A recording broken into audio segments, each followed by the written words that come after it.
శ్రీరాముడు.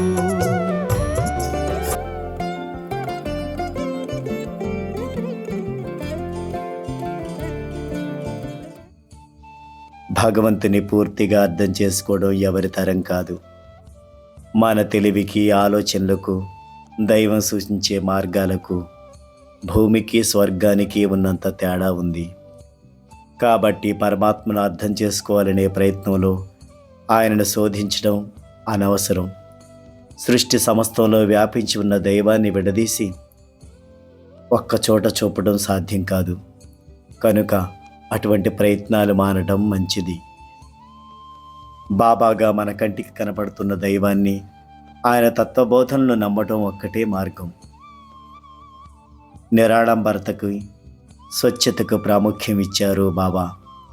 ఆధ్యాత్మిక గ్రంథ పఠనం వలన, శాస్త్ర పరిశోధనల వలన, తర్కంతో శోధించడం వలన దైవం లభించడని బాబా అనేక మార్లు నిరూపించారు. తర్కం, పరిశోధన వంటివి మాని పసిబిడ్డలాగా మారిపోవాలి. అప్పుడు మనసు నిర్మలంగా, స్వార్థరహితంగా ఉండి సునాయాసంగా బాబాను గ్రహించగలుగుతాము. చక్కెర రుచి నాలుకపై పెట్టుకుంటే తెలుస్తుంది. దానికి జ్ఞానం, పరీక్ష, పరిశోధన అవసరం లేదు. చక్కెర తయారీకి సంబంధించిన గ్రంథాలు, శాస్త్ర విజ్ఞానం, యంత్ర పరికరాలు చక్కెర తయారు చేయడానికి పనికొస్తాయే కానీ తీపిని రుచి చూపించలేవు. భగవంతుని శోధించే కంటే నిన్ను నువ్వు శోధించుకో, ఆత్మ పరిశీలన చేసుకో. అప్పుడు నీలోనే ఉన్న బాబాను గుర్తిస్తావు.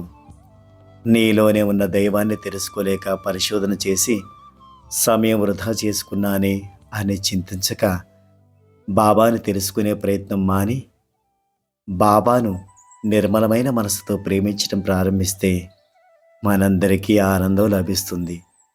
కాబట్టి మనం బాబా పరంగా చేయాల్సింది శోధన కాదు, నిర్మలమైన మనస్సు కావాలి. అంతే. సాయినాథ్ మహారాజ్కి జై.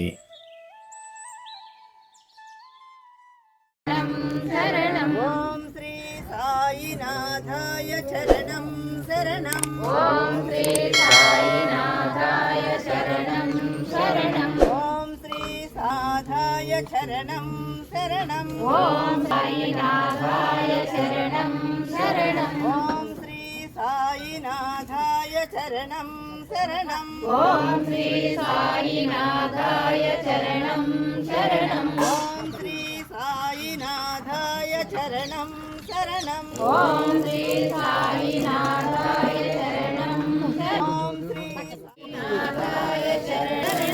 ఓం శ్రీ సాయినాథాయ శరణం శరణం. ఓం శ్రీ సాయినాథాయ శరణం శరణం. ఓం శ్రీ సాయినాథాయ శరణం శరణం. ఓం శ్రీ సాయినాథాయ శరణం శరణం. ఓం శ్రీ సాయినాథాయ శరణం శరణం. ఓం శ్రీ సాయినాథాయ